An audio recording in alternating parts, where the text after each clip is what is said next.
It was just past midnight in the hilly scrubland outside South Africa's Pelindaba Nuclear Research Facility, the former site of the apartheid government's secret nuclear weapons program. Inside its electric fences, a vault holds the legacy of South Africa's nuclear past, a cache of highly enriched uranium, and enough to build 6 nuclear warheads. That night in November 2007, 4 gunmen breached chain perimeter fencing and slipped inside. One of them disabled a 10,000-volt electrified barrier, circumventing a magnetic anti-tamper device to do so. Simultaneously, a second group broke through the perimeter further west. For 20 minutes, they roamed the facility until discovered by a civilian visitor who was shot as the gunmen fled. South African officials who investigated the break-in dismissed it as a routine burglary. No enriched uranium was stolen. The government has refused to speculate on the motives of the intruders, all of whom escaped. Fortunately, they didn't succeed, but what it showed is that even a facility that was supposed to be very well guarded was vulnerable. The International Atomic Energy Agency states that more than 100 nuclear and radiological incidents happen a year. It is absolutely not just a South Africa issue.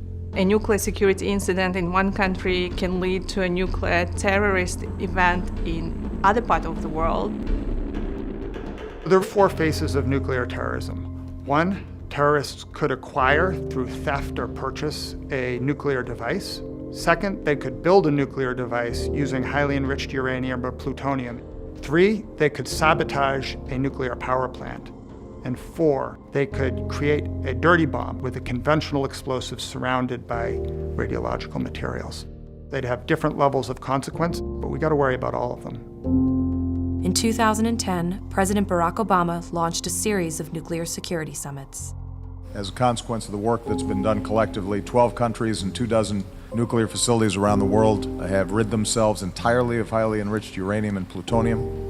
Dozens of nations have boosted security at their nuclear storage sites, built their own counter-smuggling teams, or created new centers to improve nuclear security and training.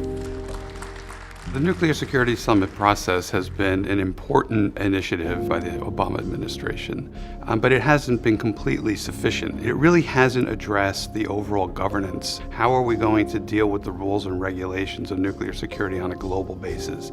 Transparency. How do we get confidence that country X is performing their nuclear security as adequately as country Y? Those are all continuing problems. The Nuclear Security Summit process to date has focused primarily on the possible theft of material. Only recently has it addressed the risk of radiological terrorism or reactor sabotage.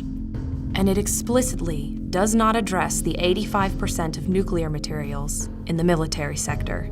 It's really important for our leaders to talk about how they can strengthen the security of military materials and to do it in a way where there's accountability, transparency, and confidence building among states.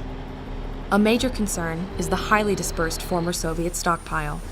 During the 1990s, the US and Russia cooperated to account for and reduce this threat. But some material may have leaked out. There has been a string of concerning incidents traced to a Moldovan smuggling ring. This criminal group may have access to a larger stash, and they have shown no hesitation about marketing to Islamic militants like ISIS or Al-Qaeda, whose use of these weapons would be catastrophic. The amount of nuclear weapon material is growing and growing significantly. We know that there's material out there, and we know that people are trying to get it. Nuclear materials security is everyone's responsibility. You have power to influence your local decision makers, your national leaders. We all have an equity in this. This is the responsibility of all leaders everywhere.